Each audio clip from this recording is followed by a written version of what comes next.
नमस्कार. आपल्या YouTube चॅनलमध्ये सर्व शिक्षक बंधू भगिनींचं या ठिकाणी स्वागत आहे. आज आपण बघणार आहोत बालमानसशास्त्र. मानसशास्त्रामध्ये बालमानसशास्त्रामध्ये या ठिकाणी ग्रंथींचा जो काही अभ्यास आहे त्याच्यावरती साधारण 2 मार्काचे जोड्या लावा किंवा योग्य पर्याय ओळखा किंवा योग्य पर्याय या ठिकाणी लिहा या पद्धतीचे साधारण 2 ते 3 मार्काचे प्रश्न विचारले जातात. त्या संपूर्ण ग्रंथी ज्या कोणत्या आहेत त्या संदर्भात विशेष आणि डिटेल अशा पद्धतीचा हा व्हिडिओ होणार आहे. त्यामुळे व्हिडिओवरती जर नवीन असाल तर चॅनलला सबस्क्राईब करायला विसरू नका, जेणेकरून या पद्धतीचे असेच नवनवीन व्हिडिओ तुमच्यापर्यंत पोहोचतील. आणखीन एक, या ठिकाणी चॅनलवरती जर नवीन असाल तर मानसशास्त्राच्या जवळजवळ सगळ्या उपपत्त्या या ठिकाणी आणि त्या संदर्भातले जे काही PYQs आहेत एकत्रित त्याच व्हिडिओमध्ये दिलेले आहेत, त्यामुळे बघायला विसरू नका. चला तर मग सुरुवात करूयात आपल्या पहिल्या ग्रंथीपासून, पीयूषिका ग्रंथी. आता पीयूषिका ग्रंथी ही मानवी शरीरातील सर्वात महत्त्वाची ग्रंथी मानली जाते.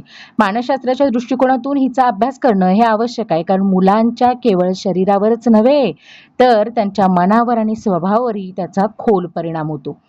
आता पीयूषिका ग्रंथी जी आहे तिचं नेमकं स्थान कुठे आहे, तिचं स्वरूप काय हे समजून घेऊयात. ही ग्रंथी मेंदूच्या अगदी तळाशी एका लहान वाटाण्याच्या दाण्या एवढी असते. आकाराने लहान असली तरी संपूर्ण शरीराच्या रासायनिक कारखान्याचे मॅनेजर म्हणून सुद्धा या ग्रंथीची ओळख आहे. पीयूषिका ग्रंथी जी आहे तिला ग्रंथीराज, द मास्टर ग्लँड असं सुद्धा म्हणतात, कारण या ग्रंथी जी काही आहे ती स्वतःची संप्रेरक म्हणजे हार्मोन्स जे काही आहेत स्त्रवते आणि त्याचबरोबर शरीरातील इतर ग्रंथींना जसं की थायरॉइड आहे, अँड्रेनल आहे, जनन ग्रंथी आहे, तर त्या पुढे जाऊन आपण बघणार आहोत, त्यांना संदेश पाठवून त्यांचं कार्य सुद्धा नियंत्रित करायचं काम करते. म्हणजे जर पीयूषिका ग्रंथीने सिग्नल दिला नाही तर इतर ग्रंथी सुद्धा त्याचं काम नीट करणार नाहीत, हे लक्षात घ्या बरं का. त्यामुळे पीयूषिका ग्रंथी खूप महत्त्वाची आहे. आता बालकांच्या वाढीवरती याचा काय परिणाम होतो, तर पीयूषिका ग्रंथीतून जे टॉपिन नावाचं जे काही संप्रेरक आहे, ते संप्रेरक जे काही आहे ते वाढीचं संप्रेरक या ठिकाणी त्याच्यातून स्त्रवतं. बघा, या ठिकाणी या संप्रेरकाचं, या हार्मोनचं जे काही नाव आहे सोमॅटोटॉपिन, हे महत्वाचं आहे. पीयूषिका ग्रंथीतून वाढीसाठी सोमॅटोटॉपिन नावाचा जो काही हार्मोन आहे तो या ठिकाणी स्त्रवतो. ही गोष्ट या ठिकाणी खूप महत्वाची आहे. पुढं या ग्रंथीमधून जे काय आता हे सोमॅटोटॉपिन स्त्रवतं की नाही, त्यामुळे होतं काय, तर हाडांची वाढ होते. हे संप्रेरक हाडांच्या लांबीवरती आणि स्नायूंच्या विकासावरती नियंत्रण ठेवतं. जसं की आता मुलांची उंची किती वाढेल हे पूर्णपणे त्या ग्रंथीच्या कार्यावरतीच अवलंबून असतं. आता आणखीन एक सांगते बरं का, जर काही विद्यार्थ्यांच्यात आपण बऱ्याचदा बघतो शाळेमध्ये बघा की विद्यार्थ्याची उंची ही इतर मुलांच्या तुलनेने, वर्गातल्या वर्गमित्रांच्या तुलनेने किंवा मैत्रिणींच्या तुलनेने कमी असते. का कमी असते, कारण तिथं पीयूषिका ग्रंथीतून सोमॅटोटॉपिन जो काही आहे तो व्यवस्थित स्रवत नसतो. मग त्याला अनुवंशिकता पण जबाबदार असते, बरोबर आहे. पण बऱ्याचदा हे सुद्धा म्हणजे दिसलेलं आहे की जरी या गोष्टीला समजा अनुवंशिकता जबाबदार असली तरी व्यायामाने किंवा स्ट्रेचिंग, आता व्यायामामध्ये मला ठिकाणी एक टीप द्यायची आहे की म्हणजे व्यायाम स्ट्रेच करतं, ताणायचे व्यायाम केले जातात, स्ट्रेचिंग मुलांना दिलं जातं, तेव्हा आपोआपच त्या ग्रंथींवरती प्रेशर येऊन त्या काय व्हायला लागतात, योग्य रीतीने त्याचं जे काय हार्मोन्स आहेत ते सिक्रेट व्हायला लागतात आणि उंची वाढायला लागते. त्यामुळे वर्गात जर का अशी केस असेल तर तुम्ही नक्की याच्यावरती या पद्धतीने काम करू शकता. फक्त खाणं सकस आहे, आहार सकस आहे आणि बाकीचे व्यायाम जर त्याला नसतील तर ते या ठिकाणी परिणाम करू शकतं. म्हणून बरेचदा बुटकेपणा असेल म्हणा किंवा मग लठ्ठपणा असेल म्हणा, अशा या गोष्टी येऊ शकतात. म्हणजे वाढ जी काय आहे ती उभी न होता बऱ्याचदा आडवी सुद्धा या ठिकाणी होऊ शकते. म्हणजे मग वजन वाढीचे परिणाम सुद्धा समोर येतात. हे बऱ्याचदा बऱ्याच विद्यार्थ्यांच्या मध्ये मला या ठिकाणी बघायला मिळालं, म्हणून या ठिकाणी मला सांगावंसं वाटलं. आता व्यक्तिमत्वावर याचे परिणाम काय होतात, तर एखाद्या मुलाचे व्यक्तिमत्व कसे घडते, या ग्रंथीच्यामध्ये काय वाटा असतो बघा. पहिला आहे तो म्हणजे संतुलित विकास. जर या ग्रंथीचं कार्य संतुलित असेल तर मुलाची शारीरिक वाढ आणि बुद्धीचा विकास याचा ताळमेळ बसतो. अशी मुलं आत्मविश्वासपूर्वक उत्साही बनतात. स्वाभाविक आहे, कारण ही ग्रंथी जर व्यवस्थित स्रवली, जसं मगाशी मी तुम्हाला सांगितलं त्या पद्धतीनं जर त्याचं संतुलन असेल व्यवस्थित तर त्याचा बुद्धीवरती आणि त्याचा शरीरावरती चांगल्या पद्धतीनं परिणाम होतो. आता याचं पुढचं आहे ते म्हणजे सामाजिक समायोजन. जेव्हा ग्रंथीचं कार्य बिघडतं तेव्हा त्याचा परिणाम मुलाच्या दिसण्यावर होतो. ज्यामुळं त्याच्या जे काही समायोजन आहे त्या ठिकाणी बदललं बघायला मिळतं. जसं मी तुम्हाला मगाशी म्हणाले तसं त्याचा परिणाम काय होतो, की या ठिकाणी त्याचा आत्मविश्वास कमी व्हायला लागतो. इतर मुलांच्या मानाने त्याची जर वाढ नाही झाली तर त्याला खजीलपणा यायला लागतो. ज्याला ज्याला आपण म्हणतो की नाही ओपरेपणा यायला लागतो. आता या असंतुलनाचे गंभीर परिणाम या दृष्टीनं काही मुद्दे या ठिकाणी महत्वाचे आहेत ते बघूयात आपण. पहिला आहे तो म्हणजे जर समजा अगदी कमी स्रवला तर काय परिणाम होतो ते बघूयात. जर ही ग्रंथी आवश्यकतेपेक्षा कमी स्राव सोडत असेल तर मुलाची उंची वाढत नाही. त्यालाच बुटकेपणा असं सुद्धा म्हणतात. मग हे झालं शरीरावर. व मानसिकतेवरती याचा काय परिणाम होतो तर तो खूप होतो बरं का. अशी मुलं स्वतःला इतरांपेक्षा वेगळी समजू लागतात. त्यांच्यामध्ये न्यूनगंडाची भावना निर्माण होते, ज्यामुळं त्याचा अभ्यासावर आणि खेळावरती परिणाम होऊन ती मुलं त्यामध्ये मागे पडू लागतात. स्वाभाविक आहे ना, कारण ती मुलं बुटकी असतात किंवा आपण इतरांपेक्षा कुणीतरी वेगळे आहोत, आपली वाढ होत नाहीये, मग आपल्याला काहीतरी आजार आहे का? असं म्हणून ती मुलं मानसिकरित्या सप्रेस होतात, दबली जातात आणि त्यामुळं ऑटोमॅटिकली खेळावरती आणि अभ्यासावरती त्या मुलांचा काय होतो परिणाम होतो. आणि कधी-कधी हे सुद्धा वर्गात बघायला मिळाले बरं का. अशी मुलं इतर वेळी शांत बघायला मिळतात काय, पण त्यांना कुणी किंवा त्यांच्याशी कुणी बोलायचा प्रयत्न केला, खेळायला जरी बोलवलं तर ती मुलं खसकन अंगावर जातात आणि अग्रेसिव्ह होतात बघा. आणि मग याच्यातून बऱ्याच वर्गामध्ये अडचणी, आता तुम्ही शिक्षक आहात, तुम्ही पाहिलेलं असणार आहे, बरेच केसेस हे या ठिकाणी येतात. तर त्याला जबाबदार फक्त त्यांच्या सवयी संगती नसतात, तर त्या पाठीमागं या सुद्धा गोष्टी असू शकतात, हे सुद्धा आपल्याला ठाऊक असलं पाहिजे. पुढे आहे ते म्हणजे अति जर झालं त्याचं प्रमाण तर काय होतं, जर गरजेपेक्षा जास्त झालं तर असामान्य रीतीने उंची वाढते.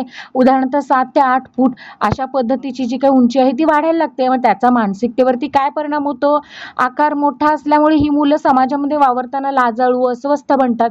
कधी कधी त्यांचा शरीराचा भार जो आहे तो पेलताना त्यांना थकवा जाणवतो आणि त्यामुळे ती काय होतात, चिडचिडी होतात. आणि हे त्यांनाही समजत नाही की असं का व्हायला लागलेलं आहे. लक्षात आलं. त्यामुळे ती सर्वसामान्य राहत नाहीत. म्हणून मी मगाशी म्हणाले की जर एखादं मूल असं जाणवत असेल की त्याची उंची कमी आहे, मग त्याच्यामध्ये हेरिडिटी असेल, अनुवंशिकता जर असेल, तर त्याच्या पालकांना बोलून तुम्ही नक्की त्याला स्ट्रेचिंगचे काही व्यायाम घरी एक 10 मिनिटासाठी सकाळ संध्याकाळ करायचं रुटीन जो काय आहे, जर त्यांनी एका विशिष्ट काही दिवसांपर्यंत केला तर कदाचित त्याचं जे काही म्हणजे कमी स्रवण्याचं जे काही प्रमाण आहे ते संतुलित व्हायला मदत होणार आहे. आता पियुषिका ग्रंथीला, ही ग्रंथी जी काय आहे ती नलिका विरहित ग्रंथी आहे. हा तांत्रिक मुद्दा सुद्धा तुम्ही काय करायचा आहे, लक्षात ठेवायचा आहे बरं का. आता पुढचं आहे ते म्हणजे कंठस्थ ग्रंथी. ही मानवी शरीरातील ऊर्जेला नियंत्रित करणारी महत्वाची ग्रंथी आहे. बालमानसशास्त्रात या ग्रंथीला अनन्यसाधारण महत्व आहे, कारण तिचा थेट संबंध मुलांच्या बौद्धिक क्षमतेशी आणि वर्तणुकीशी होतो. बरोबर आहे, कारण थायरॉइड ग्लँड याचा संबंध फक्त मुलांच्या वाढीवरतीच नाही, तर पूर्ण जन्मभर ती आपण इन्फ्लुएन्स राहतो त्या ग्रंथीच्या कामामुळे. आणि सगळ्यात जास्त जर पटकन अफेक्ट जर कुठल्या ग्रंथीवरती होत असेल ना, तर बऱ्याचदा त्याच्या संशोधनामध्ये बघायला मिळालेलं आहे ते म्हणजे थायरॉइड ग्लँडवरती अगदी पटकन. आणि मी एक सांगते बरं का, म्हणजे यामध्ये एक ऑब्झर्वेशन असं सुद्धा वर्गात आहे, मुलांचं हे वाढीचं वय असतं की नाही, ते फक्त या ठिकाणी मोस्ट ऑफ द टाईममध्ये हल्ली एक प्रचलन आलेलं आहे. म्हणजे ह्या गोष्टी मला जाणवल्या एका केसमध्ये माझ्या वर्गातल्या. तर त्याच्यामध्ये ना म्हणजे घरामध्ये म्हणजे काही कारणानिमित्त एकाला थोडासा BP शुगरचा त्रास आहे, म्हणून घरातल्या जेवणामध्ये सैंधव मीठाचा ते लोक वापर करू लागले. त्याच्यामध्ये आयोडीनचं प्रमाण हे अगदी थोडं असतं आणि तेच अन्न जाऊ दे मुलं खाऊ देत ना काय, तर याचा अभ्यासच झालेला नाही आणि त्याचा परिणाम असा झाला की मुलांना होऊ लागला. तर पुढे गेल्यानंतर तुम्हाला दिसेल, लक्षात येईल बघा, की थायरॉइड ग्लँड जी काही आहे, जर तिच्यातला हार्मोन जर सिक्रेट नाही झालं तर या ठिकाणी वजन वाढू शकतो. आणि ते जास्त झालं सिक्रेट, त्यातले हार्मोन जर जास्त जाऊ लागले तर वजन हे जास्त वेगाने कमी व्हायला लागतं. त्यामुळे अंगाला जे काही खाल्लेलं आहे ते अंगी लागत नाही, हे बऱ्याचदा त्याचंही एक कारण असू शकतं. पुढं आहे, याची माहिती मी दिलेली आहे बघा. याचं पहिलं स्थान आणि जे काही स्त्राव आहे तो आधी समजून घेऊयात. ग्रंथी आपल्या गळ्याच्या भागामध्ये म्हणजे श्वसन नलिकेजवळ फुलपाखराच्या आकारासारखी याची स्थिती असते. त्याच्यामधून थायरॉक्सिन नावाचं जे संप्रेरक आहे ते या ठिकाणी स्त्रवत असतं आणि त्याच्या निर्मितीसाठी शरीराला आयोडीनची आवश्यकता असते. जसे मी मगाशी तुम्हाला सांगितलं की जर ते व्यवस्थित स्त्रवायचं असेल तर या ठिकाणी स्ट्रेस आणि इतर गोष्टी, पण त्याचबरोबर खाण्यामध्ये आयोडीन जे काही आहे तर ते सुद्धा या ठिकाणी खूप महत्वाचं आहे. आता याच्यामध्ये बघा, बुद्ध्यांक आणि मानसिक विकास, बालकांच्या मेंदूच्या विकासावरती थायरॉक्सिनचा वाटा हा अत्यंत महत्वाचा आहे. बौद्धिक प्रगती कशी होते? गर्भावस्थेपासून ते बालकापर्यंत मेंदूच्या पेशींची जी काही वाढ आहे ती होण्यासाठी या स्रावाची अत्यंत गरज असते. हो, कारण मुलांचा जर बौद्धिक विकास, IQ जर त्यांचा व्यवस्थित, समज जर नीट ठेवायची असेल तर त्यांना आयोडीन जाणं हे फार गरजेचं आहे. कारण बऱ्याचदा गतिमंदत्व येण्याचं कारण किंवा समज कमी असण्याचं कारण, वर्गामध्ये मुलं ही हुशार असतात पण त्यांच्यामध्ये ती गोष्ट का येत नाही किंवा तो बुद्ध्यांक का वाढत नाही, तर त्याचं हेही कारण असू शकतं आहारामधली ही गोष्ट, आयोडीनचं प्रमाण. आता न्यून स्त्रावाचा धोका म्हणजे जर कमी स्त्रवला, जर लहानपणी या ग्रंथीचा स्त्राव खूपच कमी झाला तर मुलामध्ये क्रेटिनिझम नावाची स्थिती निर्माण होऊ शकते, ज्यामध्ये मुलाची बुद्धी म्हणजे मंदावते, म्हणजे ज्याला आपण लो IQ म्हणतो, आणि शिकण्याची गती कमी होते आणि ती मुलं इतरांच्या तुलनेने मानसिकदृष्ट्या मागे पडतात. कारण त्यांचं सगळंच स्लो होतं ना, त्यांची समज कमी होते, अंडरस्टँडिंगच त्या मुलांचं इतर मुलांच्या तुलनेने कमी असतं. एरवी ती मुलं जी सर्वसामान्य मुलांसारखी असतात, पण हे त्या पाठीमागचं कारण आहे. कारण ज्याला आपण म्हणतो की अतिपरिचयात अवज्ञा यासारखं थोडक्यात हल्ली पालकांचं व्हायला लागलेलं आहे. त्याच्यामुळे त्याच्याकडं म्हणजे विद्यार्थ्याकडं थोडं हेही बघणं गरजेचं आहे की त्याच्यामध्ये जेवणामध्ये आयोडीनचं प्रमाण आहे का, आणि त्याच्यासाठी समुद्री मीठच गरजेचं आहे. हे का मी सांगते, कारण अशी ही केस जी काही मी ती पाहिलेली आहे, त्यामुळं मुलामध्ये प्रचंड लठ्ठपणा वाढला, बुद्धी IQ जो काही आहे तो ॲक्च्युली अनुवंशिकरित्या पाहिला किंवा मग सुरुवातीच्या वाढीच्या काळामध्ये पाहिलेला होता, खूप चांगला होता, पण नंतर हे का असं झालं, तर त्याला त्या पद्धतीचं पुरेसं पोषण मिळालं नाही, हे त्यामागचं कारण होतं. आता ही जी काही ऊर्जेची पातळी आहे, आपल्या शरीरात मेटाबॉलिझम म्हणजे अन्नाच्या ऊर्जेचं जे काही रूपांतर करायची जी काही प्रक्रिया आहे त्याच्यावरतीही नियंत्रण आणत असते. मग आता याच्यामध्ये आपण बघू शकतो की उत्साह, मग हा जो काही स्त्राव आहे जर तो संतुलित असेल तर मूल खेळकर आहे, आणि जर समजा याच्यामध्ये आळस आणि जडत्व असेल तर समजायचं की त्याचा स्त्राव कमी झालेला आहे, म्हणजे शरीराची प्रक्रिया मंदावते आणि परिणाम मुलं सतत थकलेली असतात, खूप झोप येते, त्यांचा चेहरा सुजलेला असतो, त्यांचं अभ्यासामध्ये लक्ष लागणं कठीण होतं. चंचल नसतात ती मुलं, एक लक्षात घ्या. चंचल अजिबात नसतात, ती सुस्त असतात, ती एका ठिकाणीच बसलेली असतात, चेहरा सुमारल्यासारखा दिसत असतो आणि त्यांचं अभ्यासामध्ये लक्ष नसतं, ती एकाच ठिकाणी लक्ष लावून, डोळे लावून नुसतीच एकटक अशी बसलेली असतात आणि त्यांना खूप झोप येत असते. हे त्याचं प्रचंड मोठं कारण आहे आणि मी पाहिलेलं आहे, झोप म्हणजे इतकी ना की ते बसल्या जागी पेंगतात. तशी मुलं खेळून येऊन दमल्यामुळे त्यांना झोप येणं हा भाग वेगळा बरं का. फक्त यातलं एक लक्षण दिसलं म्हणजे या ठिकाणी जे काही हार्मोन्स जे काही आहेत ते या ठिकाणी कमी स्त्रवतात असं आपण म्हणू शकत नाही. तर याच्यातील 2-3 कारणं तरी साधारण आपल्याला मॅच व्हावी लागतात. जसा चेहरा सुजलाय, समजा खूप झोप येतेय, आणखीन मग त्याच्या शरीराच्या ज्या काही क्रिया आहेत त्या मंदावलेल्या आहेत, खेळामध्ये तेवढा म्हणावा तसा उत्साह नाही, असे 2-3 कारणं एकत्रितरित्या जर दिसत असतील एकत्र लक्षणं, तर आपण त्याला या पद्धतीची काहीतरी कमतरता आहे हे ओळखू शकतो. त्याच्यानंतर वर्तन आणि चंचलता, थायरॉक्सिनचा स्त्राव गरजेपेक्षा जास्त झाल्यास मुलाच्या वर्तनामध्ये टोकाचे बदल या ठिकाणी दिसतात.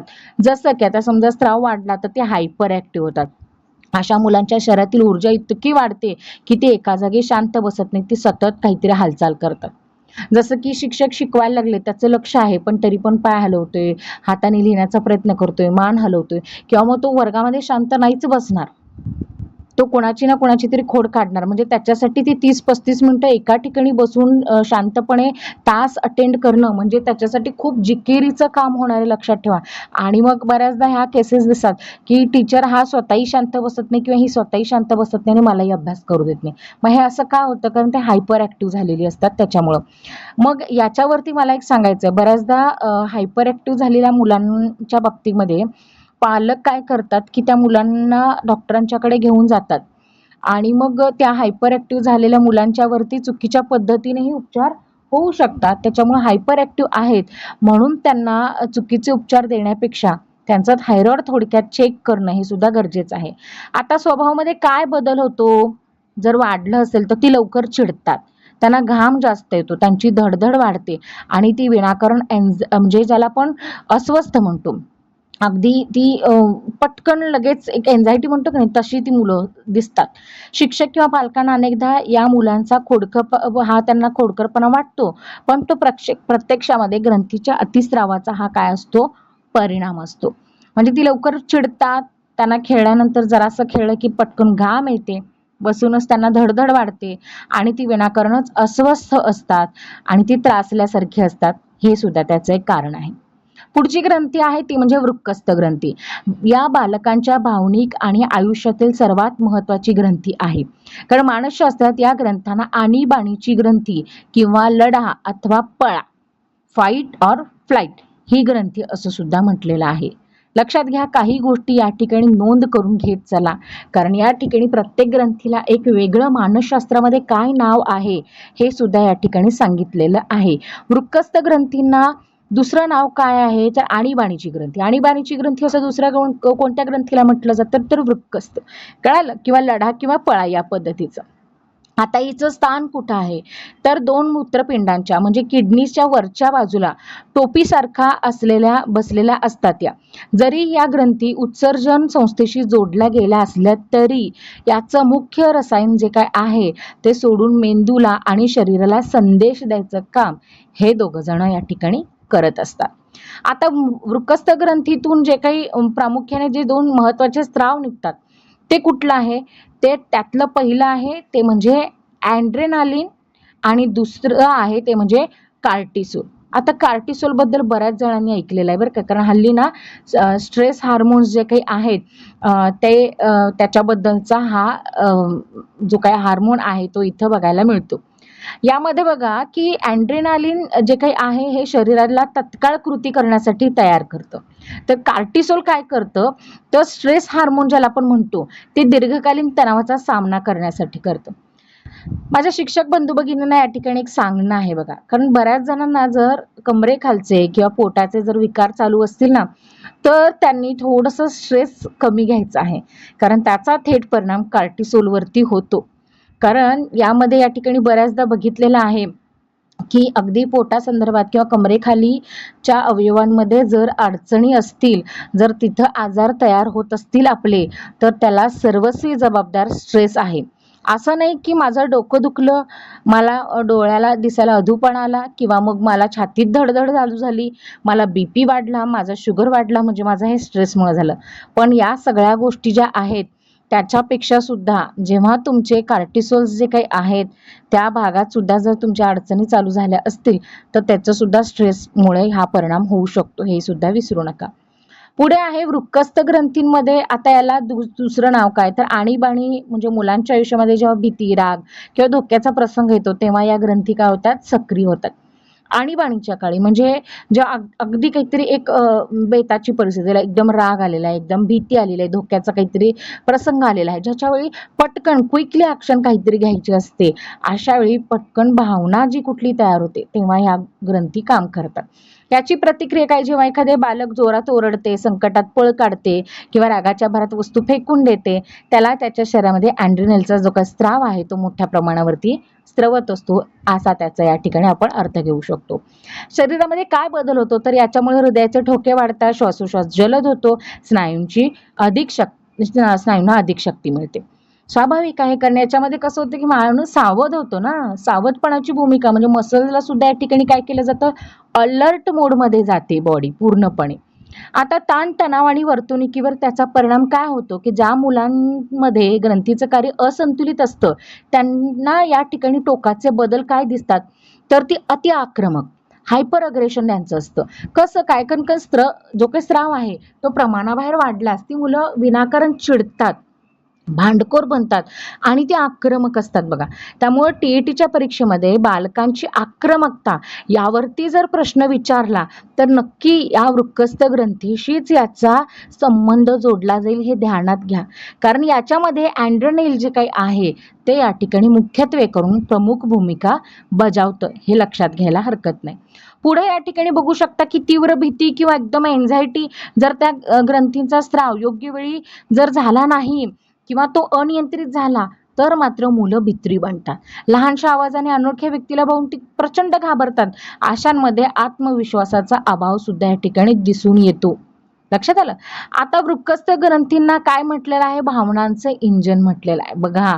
म्हणून म्हटलं मी मगाशी की तुम्हाला जर या ठिकाणी बाकीचे जे काही आजार हल्ली व्हायला लागलेले आहेत तर त्याचं कारण फक्त स्ट्रेस हे एकच नाही आहे.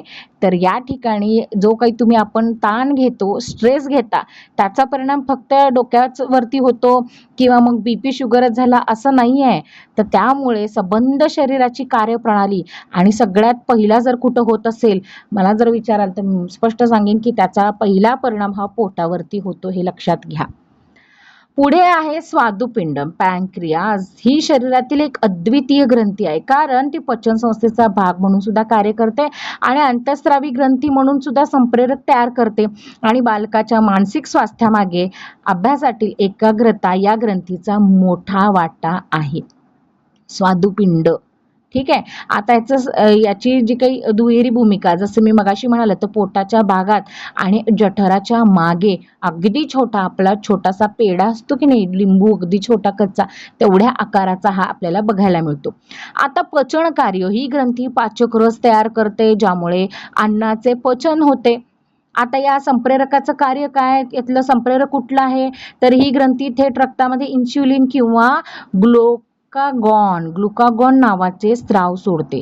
फक्त इन्सुलिन नाही तर ग्लुकागॉन नावाचा स्त्राव सुद्धा या दोन्ही गोष्टी या ठिकाणी काय आहेत महत्वाच्या आहेत.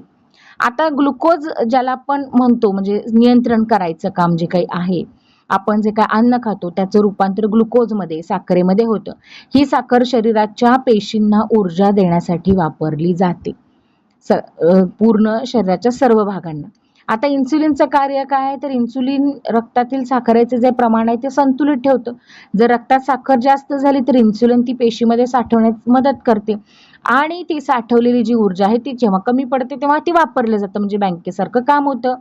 आता ऊर्जा पुरवठा मेंदूला सतत आणि संतुलित ऊर्जेचा पुरवठा जी या साखरेतून त्यांना मिळत राहते. आता मुलांचं कॉन्सन्ट्रेशन जे काही आहे तर याच्यामध्ये रक्तातील साखरेचं प्रमाण स्थिर असणं गरजेचं आहे. मुलांच्या कॉन्सन्ट्रेशनसाठी साखर महत्वाची आहे म्हटल्यानंतर फार गोड देऊन चालणार आहे का तर अजिबात नाही किंवा मग कमी देऊन चालणार आहे का तर तेही नाही. तर त्याचं प्रमाण जे काही आहे मी फक्त गोडाशीच घ्यायचं नाही आहे तर कारण ग्लुकोज म्हणजे गोडच असं त्याचं होत नाही पण जेवढी ऊर्जा गरजेची आहे ती जी काही ऊर्जा आहे ती या ठिकाणी काय केली जाते एकाग्रतेसाठी वापरली जाते. एका संशोधनांती या ठिकाणी असं सिद्ध झालेलं आहे किंवा एक अशी गोष्ट समोर आलेली आहे की जेवढे कष्ट शारीरिक मेहनत करणाऱ्या एखाद्या व्यक्तीला जेवढी ऊर्जा लागत नाही त्यापेक्षा कैक पटीनं जास्त ऊर्जा हे मानसिकरित्या किंवा बुद्धीचं काम करणाऱ्या लोकांमध्ये लागते हे ध्यानात घ्या. आपल्याला असं वाटतं की मी काय करते मी तर बसून असते मला काही गरज आहे नाही तसं नाहीये बरं का. कारण आपण जे काही खातो त्या खाल्ल्यानंतर त्याचं जे काही ग्लुकोज आहे त्याच्यापासून तयार होणारी ऊर्जा जी काही आहे ती या ठिकाणी विचार करण्यासाठी किंवा या ठिकाणी एकाग्र होण्यासाठी या ऊर्जेची अत्यंत आवश्यकता असते. आता या ठिकाणी तुम्ही बघू शकता की एकाग्रता कमी होऊ शकते का कारण जर एखाद्या मुलाच्या शरीरामध्ये इन्सुलिनचं प्रमाण बिघडलं किंवा साखरेची पातळी कमी झाली है की नाही तर यामध्ये मेंदूला मिळणारी ऊर्जा जी काही आहे ती कमी होते आणि अशा मुलांच्या अभ्यासातील एकाग्रता फोकस अचानक कमी होऊ शकतो. मग या ठिकाणी ते मूल दिलेले निर्देश असतील किंवा काही शिकवलं असेल तर त्याच्यामध्ये ते मूल गोंधळलेलं दिसून येतं. त्याचबरोबर त्याच्यामध्ये थकवा येतो. पुरेशी साखर पेशींना न मिळाल्यामुळे मुले लवकर थकतात. त्यांना वर्गात सतत जांभया येतात. लक्षात आलं. ती मुलं सतत थकलेली असतात, कारण का त्यांच्या शरीरामध्ये जी काही रक्तवाहिन्यांमध्ये आता जांभया येण्याचं कारण काय, शरीरामध्ये ऑक्सिजनचा पुरवठा कमी.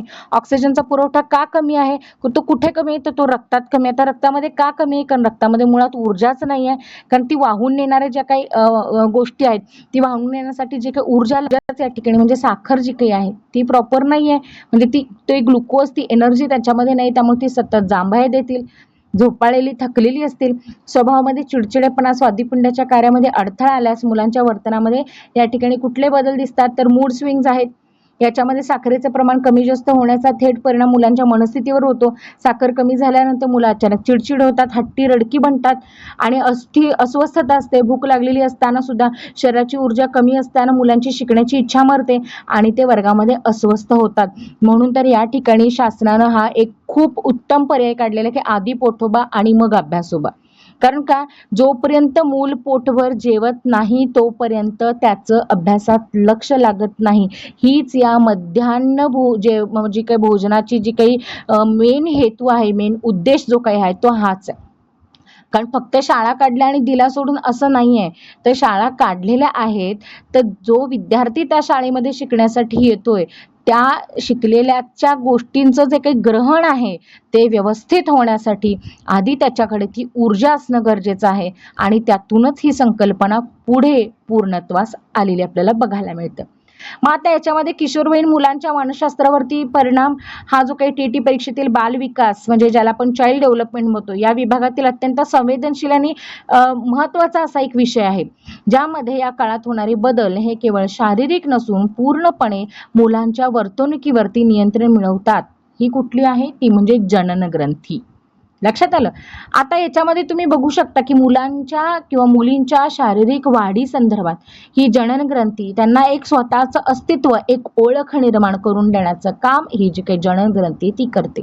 मुलांमध्ये वृषण असतात आणि मुलींमध्ये अंडाशय या ग्रंथी 13व्या वर्षाच्या आसपास या ठिकाणी सक्रिय होताना आपल्याला बघायला मिळतो. मुलांमध्ये टेस्टोस्टेरॉन आणि मुलींमध्ये इस्ट्रोजन व प्रोजेस्टेरॉन हे स्त्रवू लागतात. ध्यानात घ्या, कोणते दोन स्राव मुलींच्या मध्ये आणि मुलांच्या मध्ये एक असतो, तो म्हणजे टेस्टोस्टेरॉन आणि मुलींच्या मध्ये इस्ट्रोजन आणि प्रोजेस्टेरॉन. या स्त्रावांना लैंगिक संप्रेरक सुद्धा म्हणतात. बघा, जनन ग्रंथीमधून निर्माण होणाऱ्या स्त्रावांना काय म्हटलं जातं, लैंगिक संप्रेरक. आणि मग ती कुठली आहेत ती सुद्धा सांगितली, जी बालकांना प्रौढावस्थेकडे घेऊन जातात.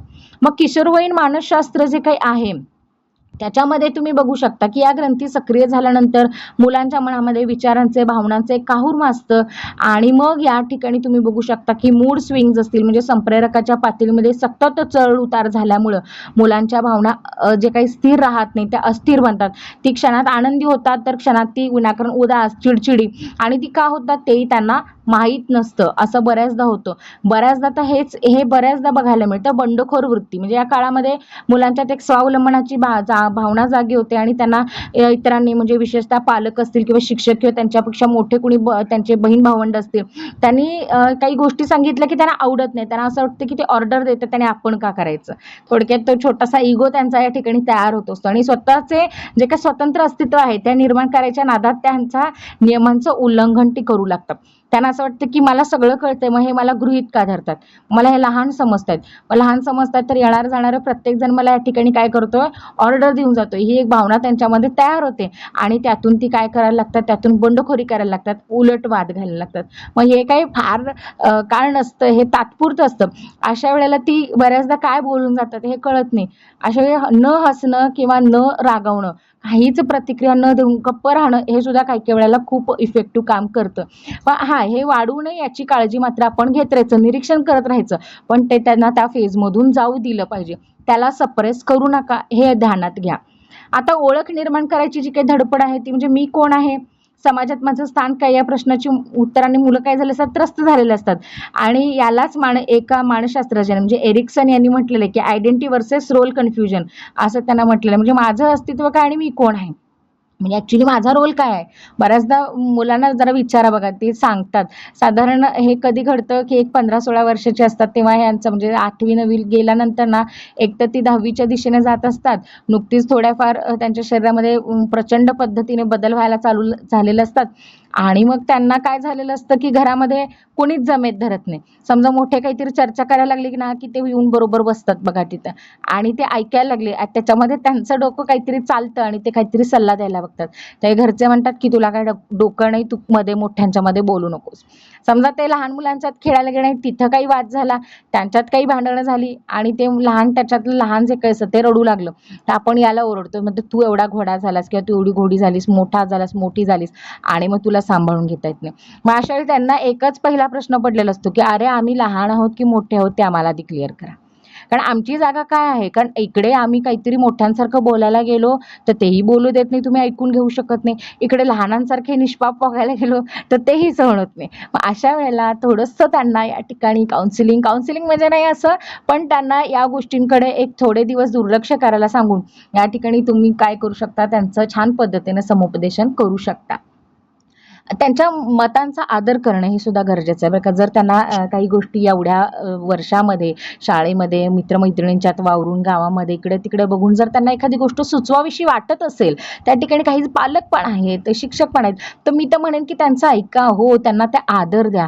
मग त्याच्यामध्ये जर ते काही चुकत असेल तर हां, आपण हे असं केलं तर हे जास्त बरं आहे, असं जेव्हा तुम्ही म्हणाल तेव्हा काय होणार आहे की त्या नुकत्याच वाढीच्या लागलेल्या त्यांच्या ज्या कक्षा रुंदावत आहेत त्यांना अधिक प्रोत्साहन मिळेल. लक्षात ठेवा. मी परत सांगते की त्या भावना दाबण्याचा त्यांचा प्रयत्न करू नका. कारण हे घडू शकतं, हे होऊ शकतं, हे गृहीत धरा. लगेच ती मग त्यांची संगत बिघडली, तो कुणाच्या नादी लागला बघा, ती कुणाबरोबर येते बघा, तिची मैत्रीण कोण आहे बघा, हे बघायची गरज नाही. कारण सगळे त्या गोष्टींनी त्रासलेले असतात. हे थोडंसं आधी लक्षात घ्या. त्याच्यामध्ये तुम्ही बघू शकता की शारीरिक बदलांचा आणि मानसिक परिणाम या ग्रंथींमुळे होणाऱ्या दुय्यम शारीरिक लक्षणांचा, उदाहरणार्थ मुलांचा आवाज फुटणं, मग मुलींच्या शरीरामध्ये होणारे बदल आणि मुलांचा आत्मविश्वासावरती मोठा या ठिकाणी काय होतो, परिणाम होतो. बऱ्याचदा आवाज फुटल्यामुळं मुलं गोंधळून जातात, बावरून जातात, लाजरी होतात, त्यांचा आत्मविश्वास कमी होऊ शकतो, काही अति आत्मविश्वास होतात बघा. मग जर एखाद्या मुलामध्ये हे बदल खूप लवकर किंवा उशिरा झाले तर त्यांच्यामध्ये न्यूनगंड किंवा अस्वस्थता निर्माण होते आणि विपरीत लिंगाबद्दल आकर्षण या ठिकाणी निर्माण होणं हे या ग्रंथीचा नैसर्गिक परिणाम आहे. म्हणजे मुलं मुलींकडे बघणे, मुली मुलांच्याकडे बघणं, ह्या गोष्टी खूप नैसर्गिक आहेत. लक्षात घ्या, याच्यामध्ये काही गौण नाही. हा, पण ते विपरीततेकडे जाऊ नये याचीच आपण एक शिक्षक म्हणून, एक पालक म्हणून जबाबदारी आहे. लक्षात आलं. त्यांना त्या गोष्टीमधून जाऊ देणं गरजेचं आहे. ते बघा, तुम्ही जर नाही जाऊ दिलत ना तर ते वेगळ्या मार्गाने त्याच्यात जाणार, पण ते निरीक्षण करून येणार, ते बघणार एवढं नक्की. त्यामुळे याचा अर्थ असा नव्हे की त्यांना सोडून दिलं पाहिजे, पण आपल्याला कळलं पाहिजे की त्यांना किती कंट्रोल करायचं. हे जेव्हा आपल्याला कळेल की कुठे त्यांचा दोर या ठिकाणी ओढायचा आणि कुठे सैल सोडायचा आहे, हे ज्याला कळालं तो शिक्षक या ठिकाणी छान पद्धतीने मुलांचा काय करू शकतो, या ठिकाणी विकास करू शकतो. कारण आता हल्ली मुलं मुली बरेच बोल झालेत. तुम्ही शाळेत जर नाही त्यांना बोलू दिलं तर तुम्ही परस्पर जाऊन ती बोलणार आहेत. लक्षात ठेवा. अशा वेळेला तुम्ही त्यांच्यातला हा गोंधळ जो काही आहे तो बसून घेऊन त्यांना सांगा की हे नैसर्गिक आहे, पण हे नैसर्गिक आहे म्हणून या ठिकाणी तुम्ही बेताल वर्तन करून किंवा तुम्हाला सगळ्याच गोष्टीला परवानगी देऊन नाही चालणार. काही गोष्टींच्या बाबतीत काही मर्यादा, काही बंधनं हे असणं गरजेचं आहे आणि हे का गरजेचं आहे ते त्यांना छान पद्धतीने पटवून देणं हे आपलं काम आहे. आज आपण या ठिकाणी ज्या काही ग्रंथी आहेत त्या ग्रंथींचा अभ्यास या ठिकाणी आपण केला. त्या ग्रंथी ज्या काय आहेत ते कुठे स्रवतात, त्याचा अतिस्रवल्यामुळे काय होतं, कमी स्रवल्यामुळे काय होतं, त्यांची इतर नावं कोणती आहेत आणि त्याचा शिक्षक म्हणून आपण कशा पद्धतीने उपयोग करून घेऊ शकतो, या सगळ्याची चर्चा आज आपण या ठिकाणी केलेली आहे. पुढील व्हिडिओमध्ये आपण या ठिकाणी या संदर्भातले आलेले जे काही प्रश्न आहेत त्या आपण या ठिकाणी बघूयात. धन्यवाद. All the best. Thank you.